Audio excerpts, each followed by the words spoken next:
Glórias a Deus por esses ministérios que são bênção na vida da igreja, né? E que tem servido ao Senhor sempre com muita alegria. Hoje nós vamos concluir, né, Romanos 16, a adoração lá na igreja de Roma. Como é que Paulo, né, fez a sua doxologia, a sua adoração lá na igreja de Roma. Se eu tivesse dito para eles qual era o tema de hoje, né?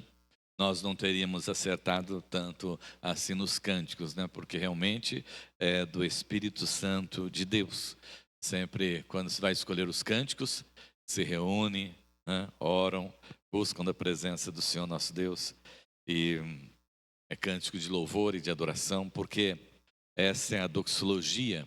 Lá em Romanos, capítulo de número 16, do verso 25 ao verso de número 27. Os irmãos encontraram aí Romanos capítulo 16? Romanos capítulo 16, do 25 ao 27. Assim está registrado na palavra do Senhor, o nosso Deus. Ora, aquele que tem poder para confirmá-los pelo meu evangelho e pela proclamação de Jesus Cristo, de acordo com a revelação do mistério oculto nos tempos passados, mas agora revelado e dado a conhecer pelas escrituras proféticas, por ordem do Deus eterno, para que todas as nações venham a crer nele e obedecer-lhe. Ao único Deus sábio seja dada a glória para todos sempre, por meio de Jesus Cristo. Amém. Ao único e sábio Deus seja dada a glória para todo o sempre, por meio de Jesus Cristo. Amém. Pai, fala conosco, queremos ouvir a Tua voz, Senhor. Tira tudo aquilo que for impedimento e abra, Deus, os nossos entendimentos, em nome de Jesus. Amém, amém. Para a glória de Deus. A igreja, amados irmãos, tanto coletiva e individualmente, ela existe para o louvor da glória do nome do Senhor, o nosso Deus. Lá em 1 Coríntios, capítulo 6, o verso 20, Paulo diz: vocês foram comprados por alto preço, portanto, glorifiquem a Deus com o corpo de vocês. Eu vou repetir esse texto. Vocês foram comprados por alto preço, portanto, glorifiquem a Deus com o corpo de vocês. Não é, amados irmãos, sem propósito que Paulo tenha concluído a epístola aos Romanos, né, com essa doxologia. Doxologia é uma palavra, né, que vem na junção de duas. A primeira é doxa, que significa glória, e a segunda é logos, que significa palavra, né? Doxologia é uma palavra que se atribui, né? Glória, glórias a Deus. A carta aos Romanos, que é encharcada, né, de glórias a Deus, porque o apóstolo Paulo era alguém que amava muito ao Senhor, né? E hoje, na escola dominical, ainda foi comentado sobre Paulo, né? E dito que ele disse assim, ó: sede meus imitadores como eu sou de Deus, né? E nós podemos ser imitador de Paulo? Eu disse, é meio complicado, porque nós temos que ser imitador de Cristo, porque ser imitador de Paulo fica meio complicado, e até para eu falar para os irmãos, porque eu não posso dizer sede meus imitadores, porque Paulo, ele renunciou a tudo na vida dele, né? Até ele chegou até a falar o seguinte, ó: se você for servir ao Senhor, que você não case, que você fique sozinho, que você padeça sozinho, que você sofra sozinho, que você esteja em todos os lugares para enfrentar tudo e qualquer situação, não sabendo que se você sofrer, tem os irmãos, mas não vai ter ninguém que vai estar ali chorando por você. Eu admiro o apóstolo Paulo pelo seu chamado, pela sua vocação e pela maneira como ele adorava, como ele glorificava, como ele exaltava, como ele servia ao Senhor, o nosso Deus. E a carta aos Romanos é encharcada de louvor e adoração ao nome do Senhor, o nosso Deus. E não poderia terminar de outra maneira, senão com esta doxologia, né? Com palavras assim tão profundas, né? De relacionamento com Deus, de salvação, de vida eterna, né? Quando ele falou já a respeito da igreja de Roma, que era uma igreja que trabalhava todos juntos, né? Que era uma igreja que estava sempre pronta para servir ao Senhor, que era uma igreja de pessoas que não se importava que o nome delas fossem dados ou não, eles estavam ali servindo ao Senhor, o nosso Deus, simplesmente pelo prazer de servir ao Senhor. E à medida, amados irmãos, que Paulo foi falando a respeito da igreja de Roma, né? À medida que Paulo foi descrevendo ali a comunhão deles, né? Ele foi também estreitando a sua comunhão com o Senhor nosso Deus e conseguindo ver Deus ali na vida da igreja e sendo adorado na vida da igreja, né? E eu creio que isso significa adorar em espírito e em verdade. É quando você se envolve realmente no reino de Deus, você se envolve na igreja de Cristo Jesus, você vê e sente a presença de Deus e pela iluminação e ação do Espírito Santo de Deus, você faz a obra do Senhor. Você fala, você ensina e você manifesta assim a glória do Senhor. E esta, amados irmãos, é a terceira doxologia dele, né? Porque ele fez uma no capítulo 11, outra no capítulo 15 e agora no capítulo 16. E hoje, quando nós estamos caminhando para a conclusão do Romanos capítulo 16, né? Nós queremos meditar um pouquinho nessa adoração de Paulo aqui, né? Nós possamos cantar como Paulo, né? Essa doxologia, glória, glória, glória, glórias ao Senhor nosso Deus. Porque isso vai acontecer lá na eternidade também, né? Isso vai acontecer lá na eternidade. João descreveu que isso vai acontecer lá na eternidade em Apocalipse capítulo 5, versículo 8 e 9, né? João, que teve essa visão lá da eternidade, imagine você, né? Se Paulo, tendo essa visão da igreja, dos irmãos servindo com alegria, né? Escreveu essa doxologia, vendo neles a glória do Senhor nosso Deus e sentindo a glória de Deus. Agora você imagine João, que esteve lá na ilha de Patmos, ele escreveu, né? Os 24 anciãos prostraram-se diante do Cordeiro. Cada um deles tinha uma harpa e taças de ouro cheias de incenso, que são as orações dos santos. E eles cantavam um cântico novo. Tu és digno de receber o livro e de abrir os seus selos, pois foste morto e com o seu sangue compraste para Deus gente de toda tribo, língua, povo e nação. Glórias a Deus. Essa foi a contemplação de João lá na eternidade. Povos, raças, línguas e nações, todos estavam ali juntos, servindo ao Senhor, glorificando o nome do Senhor nosso Deus para todo sempre. Paulo nos ensina também esse caminho da adoração, né? E por que Paulo nos ensina que nós devemos adorar e louvar ao Senhor nosso Deus? Primeiro, aclame ao Senhor porque Ele é o Deus poderoso para nos sustentar. Paulo canta assim, né? Ora, aquele que tem poder para confirmá-los. Esse é o cântico dele, né? Aqui o termo grego, confirmá-los, é escorar, firmar, estabilizar, sustentar, né? Quando alguém está passando por dificuldade ou está doente, chega lá do lado, um segura de um lado, outro do outro, né? E consegue carregar a pessoa. É dessa forma. É na forma também de encorajamento. Nós vamos encontrar também esse mesmo termo lá em Romanos 1,11, quando ele escreve para a igreja dizendo: anseio vê-los, a fim de compartilhar com vocês algum dom espiritual para fortalecê-los, para que os irmãos possam se sentir fortalecidos. Somos frágeis, amados irmãos, diante de um mundo, né? Diante dos ataques, das perseguições, das tentações, das maldades, né, que estão presentes, né?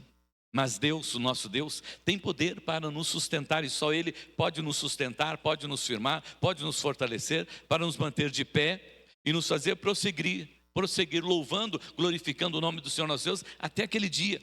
Às vezes parece que as lutas são grandes demais, às vezes parece que nós não vamos conseguir, parece que as tentações são muito, parece que nós somos fracos demais.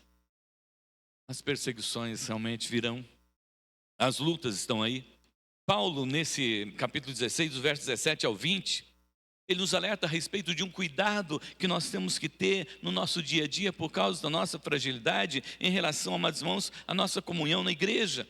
Ele diz assim, ó, tome cuidado com os que provocam divisões e escândalos em desacordo com a doutrina. Esses não servem a Cristo, e sim ao seu próprio ventre. Com suaves palavras e lisonjas, enganam o coração dos incautos.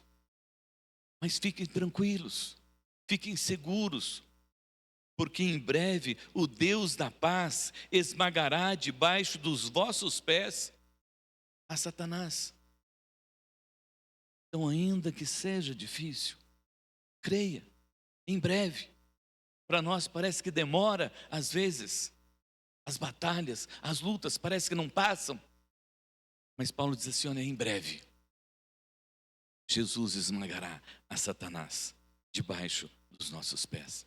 A vitória para a sua igreja, ela está garantida.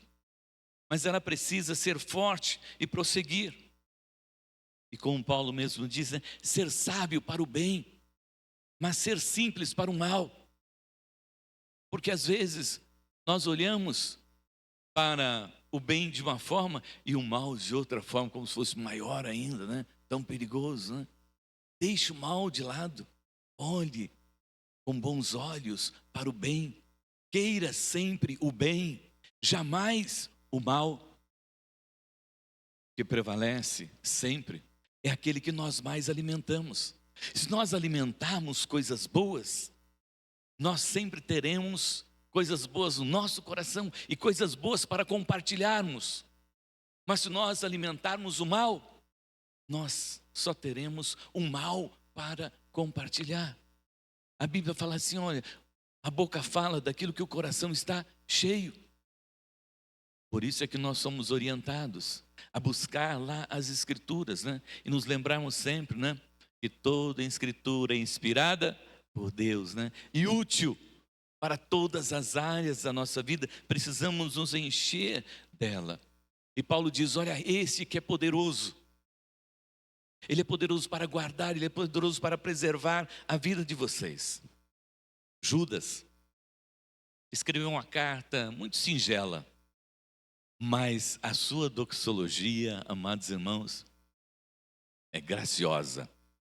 Lá no versículo 24 e 25, ele diz assim, aquele que é poderoso para impedi-los de cair e para apresentá-los diante da sua glória sem mácula e com grande alegria, ao único Deus, nosso Salvador, sejam a glória, majestade, poder e autoridade, mediante Jesus Cristo, o nosso Senhor, antes de todos os tempos, agora, para todo sempre.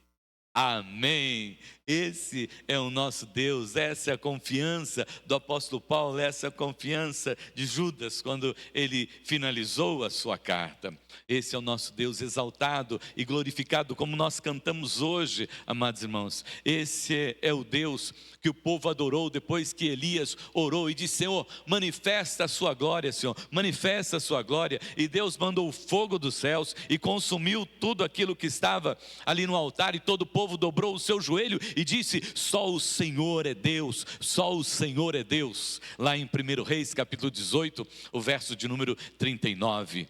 E esse, amados irmãos, deve ser o nosso cântico de sempre.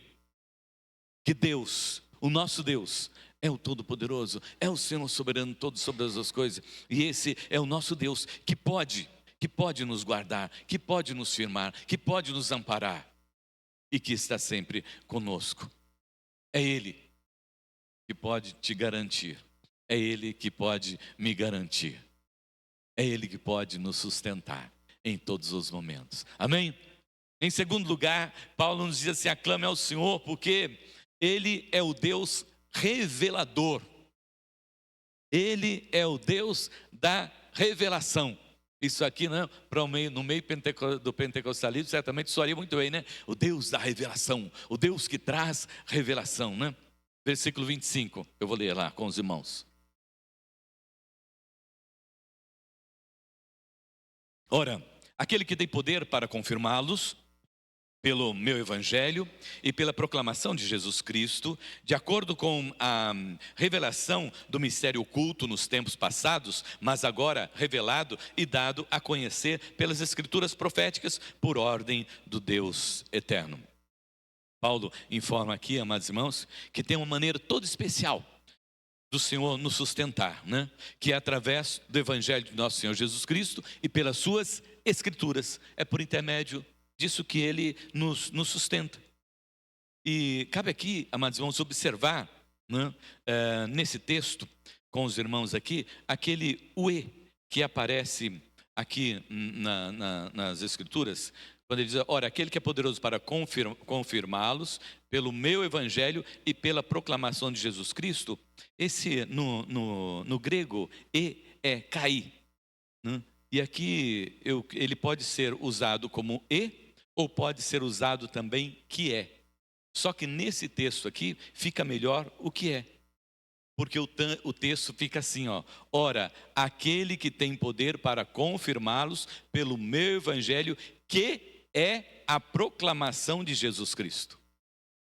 O evangelho que Paulo prega, que é a proclamação de nosso Senhor e Salvador Jesus Cristo.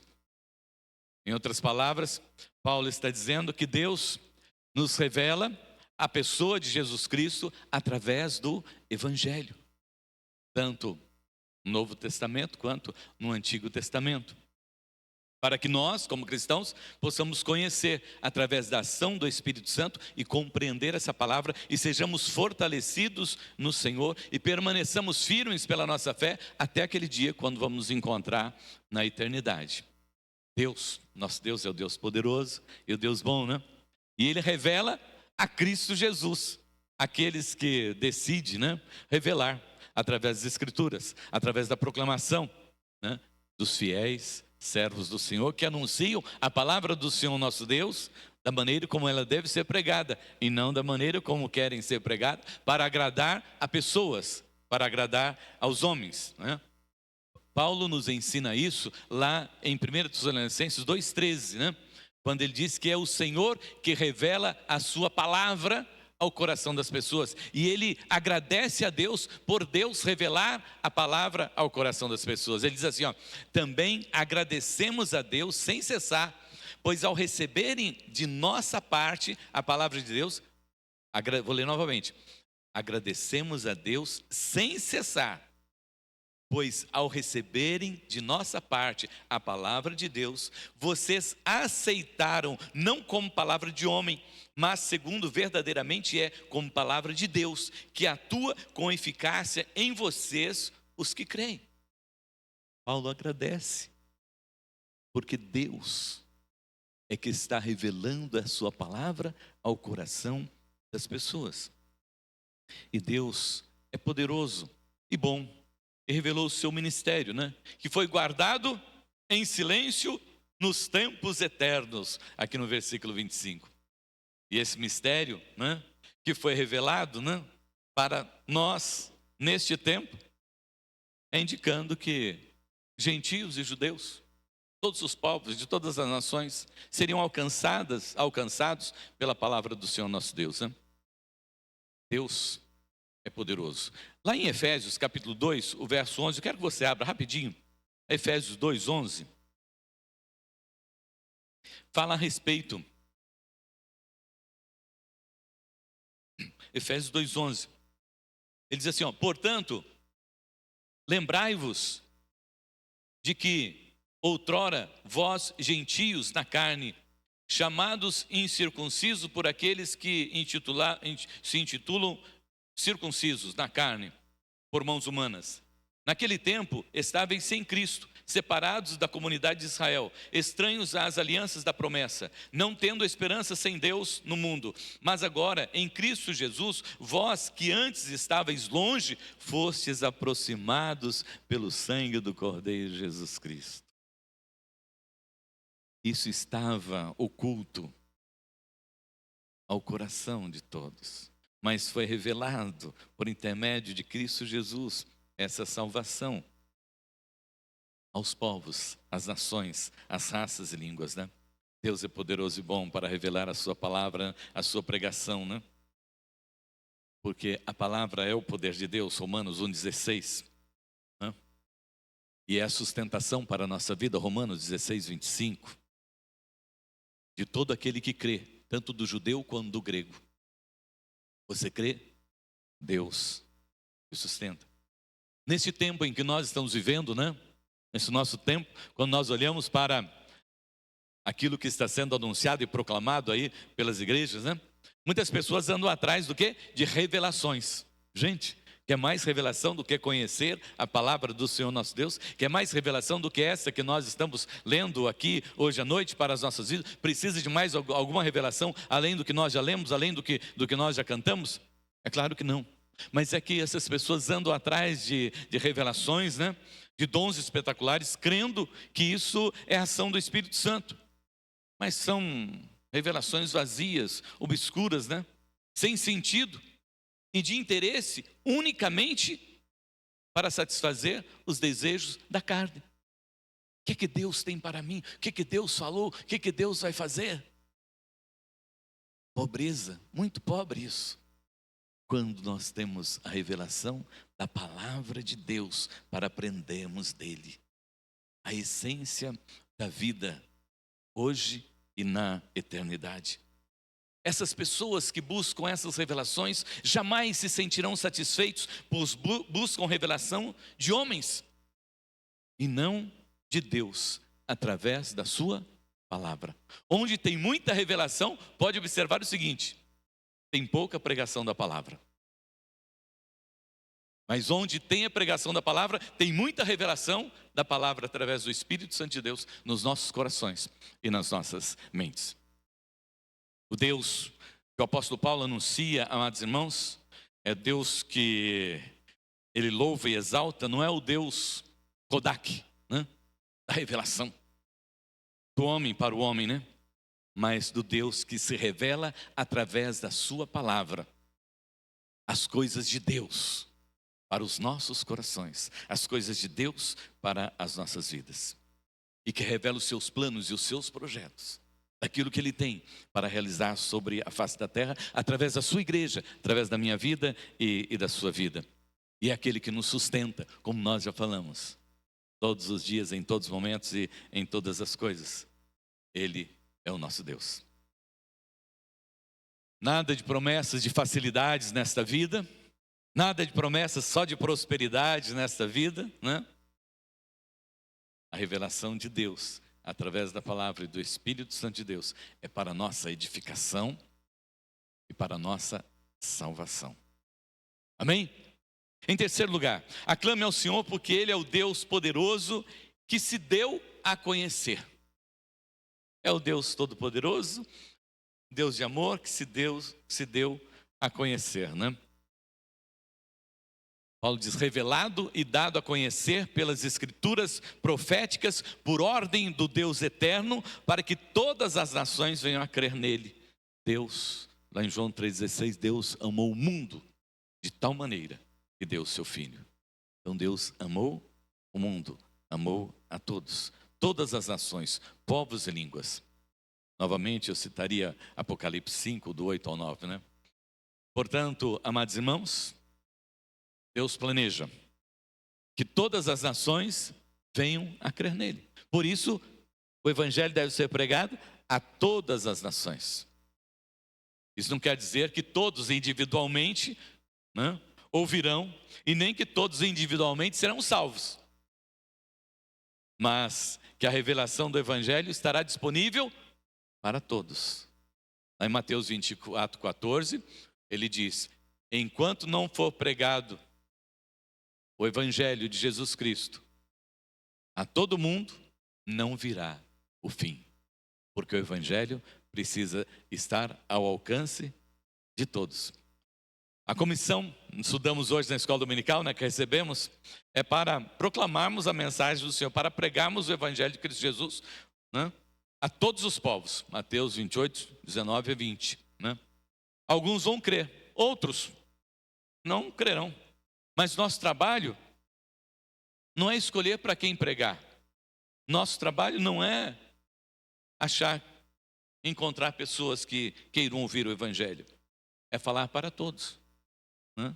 Tem aqueles, para os adolescentes, né, lá na escola, aqueles mais difíceis, né, aqueles que querem e que se acham, né, ateus. Né? Porque é bonito ser ateu na escola, né? É bonito ser ateu. Para todos você deve pregar. Ah, mas esse é difícil, esse é muito ruim. Não, você tem que pregar e anunciar para todos, né? Alguns vão crer, outros não, né? Deus nos chamou para proclamar para todas as nações, né? Para que todos possam vir a crer nele. Nossa função não é converter ninguém, só pregar o evangelho. Só fale de Jesus para as pessoas. Se tiver oportunidade, pergunte para ela: você não quer entregar a sua vida a Jesus? Você não quer receber Jesus como Salvador da sua vida? Você não quer que o seu nome esteja escrito lá no rol dos membros na eternidade? Temos apenas que anunciar, amados irmãos, porque é o Espírito Santo de Deus que convence o pecador do seu pecado.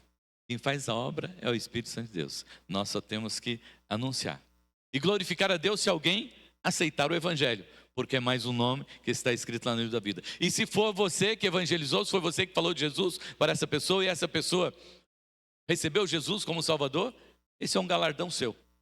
Esse, quando chegar lá no céu, vai se alegrar com você e vai dizer: olha, obrigado, hein? Aquele dia eu ouvi a sua pregação, eu aceitei o desafio que você fez para a minha vida, e nós estamos juntos aqui nos céus. Lá em 1 Pedro 1,3, ele diz assim: bendito seja Deus e Pai de nosso Senhor Jesus Cristo, conforme a sua grande misericórdia, Ele nos regenerou para uma esperança viva por meio da ressurreição de Cristo Jesus dentre os mortos. Quem faz esta regeneração é o Senhor, o nosso Deus. Lá em 1 João 1,13, às vezes nós queremos, né, transformar a vida das pessoas, mudar a vida das pessoas, mas nós não conseguimos. Quem pode fazer isso é o Senhor, o nosso Deus. João 1,13, os quais não nasceram por descendência natural, nem pela vontade da carne, nem pela vontade de algum homem, mas nasceram de Deus. Filho de peixe é peixinho, filho de crente não é crentinho. É assim, precisa se converter, precisa se encontrar com Jesus, precisa entregar a sua vida para Jesus. Senão, só tem dois caminhos: é céu ou inferno, né? É Deus quem promove, né, o novo nascimento. É Deus quem nos leva a crer no seu evangelho. Lá em Atos capítulo 18, verso 9 e 10, Paulo está meio assustado, com medo. Certa noite o Senhor falou a Paulo em uma visão: Paulo, não tenha medo, continue falando e não fique calado, pois eu estou com você e ninguém vai lhe fazer mal ou feri-lo, porque eu tenho muita gente nessa cidade. Só que ele foi preso, morreu decapitado. Mas o Senhor estava com ele. E isso para ele era o que importava, porque a sua vida estava a serviço do reino de Deus. Aí em Romanos 10, versículo 13 e 14, porque todo aquele que invocar o nome do Senhor será salvo, pois como invocarão aquele em quem não creram? E como crerão de quem não ouviram falar? E como ouvirão se não há quem pregue? Então a nossa missão como igreja é anunciar o evangelho de Cristo Jesus. Porque Deus se dá a conhecer através da sua palavra, é isso que Paulo está dizendo. E o Senhor nos deu a responsabilidade de falar do evangelho de Cristo Jesus para as pessoas. Deus se revela através da sua palavra. A fé vem pelo ouvir, né, Idélia? Lembrou hoje de manhã? A fé vem pelo ouvir e ouvir a palavra de Deus, né? Amados irmãos, aí está o auge da revelação. Você já imaginou se todas as pessoas, principalmente os pentecostais, entendessem, né, essa revelação da palavra do Senhor nosso Deus? Aqui está o auge da revelação. O auge da revelação não está quando se reúne aquelas pessoas e falam: olha, mas Deus tem isso para você, Deus tem aquilo para você, Deus tem aquele outro para você, Deus, eu vi isso, eu vi aquilo, eu vi aquele outro. O auge da revelação está, amados irmãos, na palavra do Senhor nosso Deus, em ler, em anunciar e em receber a palavra do Senhor nosso Deus. Mas é um milagre, não são curas, é a conversão de um pecador. E para concluir, amados irmãos, Aclame ao Senhor, porque Ele é Deus poderoso. Lá no finalzinho, no último versículo, ele disse que é o Deus poderoso. Ele é único e sábio. Único e sábio Deus. É esse que nós temos que louvar, é esse que nós temos que exaltar, é esse que nós temos que glorificar. Eu me senti, amados irmãos, como se eu tivesse pedido os cânticos nessa noite para o ministério de louvor. Porque nós falamos sobre esse nosso Deus, né? A Ele seja dada a glória para todos sempre, por meio de Jesus Cristo. Amém. Deus, amados irmãos, o nosso Deus é infinito em sua natureza. Nenhuma criatura finita jamais conseguirá compreender a total plenitude de Deus. Por mais que eu leia a palavra, por mais que eu estude, eu nunca vou conseguir compreender, né, a plenitude de Deus. Nós não podemos formar uma imagem de Deus, do Deus eterno, do Deus todo-poderoso, porque nós criaríamos apenas um ídolo para adorarmos. Nós quisermos compreender, amados irmãos, um pouco mais da beleza, da soberania de Deus, né? Nós devemos apegar às Escrituras, a palavra do Senhor nosso Deus. Deus único. Essa expressão única, amados irmãos, revela que o Rei, o Todo-Poderoso, da palavra do Senhor nosso Deus, é o Deus único, exclusivo. Isaías. A Alziana vai se lembrar desse texto agora. Isaías mostra para nós, né, esta visão a respeito desse Deus. Lá em Isaías 45, o versículo 5 e o versículo 6. Ele diz assim: eu sou o Senhor, e não há nenhum outro. Além de mim, não há Deus. Eu o fortalecerei, ainda que você não tenha me admitido, de forma que do nascente ao poente saibam todos que não há ninguém além de mim. Eu sou o Senhor e não há nenhum outro Deus. Não há qualquer outro ser, amados irmãos, do universo e nem fora dele, que seja igual a Deus, ao nosso Deus. Você pode dizer glória a Deus, aleluia? Amém? Não existe nada. Ele é exclusivo. O nosso Deus, amados irmãos, Ele é incomparável, sem rival, sem par, insuperável. Não há como reduzi-lo a qualquer criatura que possa ser feita para ser adorado, pois Ele excede a tudo aquilo que nós pensamos ou imaginamos, porque Ele é único. Ele basta em si mesmo. Era por isso que Paulo estava sempre bem e tranquilo e feliz, porque Deus bastava para ele. E Deus disse isso para ele. Deus disse: ó, Paulo, fica tranquilo, porque a minha graça te basta, você não precisa de mais nada. Não precisa que eu tire sua dor, não precisa que eu tire seu espinho, não precisa que eu tire seu sofrimento, não precisa que eu mande consolo para você, você não precisa de nada. A minha graça te basta. Você ficaria feliz se você ouvisse isso do Senhor? Eu disse: mas Senhor, mas eu preciso de mais alguma coisa. Não, você só precisa da minha graça. Deus, para quem gosta de livros, Deus é a edição limitada dele mesmo. Só tem este. E para concluir, amados irmãos, Ele é o Deus sábio. O único Deus é também infinitamente sábio. Hoje nós temos a inteligência artificial. E admiramos a inteligência artificial, né? Estávamos aqui numa reunião, né? E conversando sobre um assunto aqui. E surgiu uma ideia. O Marcos colocou ali no celular na hora. E já veio um texto. Admiramos a inteligência artificial. Temos medo também da inteligência artificial, porque realmente é algo que nos incomoda.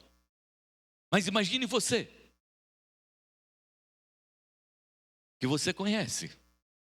Aquele que deu capacidade para o homem pensar e criar a inteligência artificial. Esse é o Deus que nós adoramos. Esse é o Deus do qual Paulo está falando. E nós precisamos aprender a confiar, amados irmãos, em Deus. Dessa forma, para que possamos testemunhar desse Deus, que é hoje e que é por toda a eternidade. Paulo sabia disso, e assim ele pôde cantar. Abra sua Bíblia, eu quero concluir, depois eu quero cantar um louvor ainda. Falta 10 minutos. Lucas, dá para a gente cantar aquele louvor? Eu quero ler para você, eu quero que você leia comigo, aliás. Eu ia pedir para digitar lá, para projetar aqui, mas acabei não pedindo. Romanos 11, o verso 33 ao 36. Você sabe decor? Não, tá bom. Esse é o nosso Deus. Olha o que Paulo fala. Romanos 11, 33 a 36. Eu não sei qual é a sua tradução, mas se for igual a minha, vamos ler juntos. Se não for também pode ler. Ó profundidade da riqueza, da sabedoria e do conhecimento de Deus. Quão insondáveis são os seus juízos e inescrutáveis os seus caminhos. Quem conheceu a mente do Senhor? Ou quem foi seu conselheiro? Quem primeiro lhe deu para que ele o recompense? Pois dele, por ele e para ele são todas as coisas. A ele seja a glória para sempre. Amém, aleluia. Ao único Deus, sábio, todo-poderoso, Senhor soberano, eterno e maravilhoso Deus, o nosso Deus, a Ele todo louvor, toda honra e toda glória. Se você puder e tiver condições, eu gostaria que você se colocasse de joelhos agora, neste momento, para nós orarmos ao Senhor, para nós declararmos a soberania do Senhor, a santidade do Senhor, o nosso Deus, e dizer que realmente nós o amamos, que nós o tememos e que Ele é o nosso Deus, o Todo-Poderoso. Oh Deus, santo, santo é o seu nome, Senhor.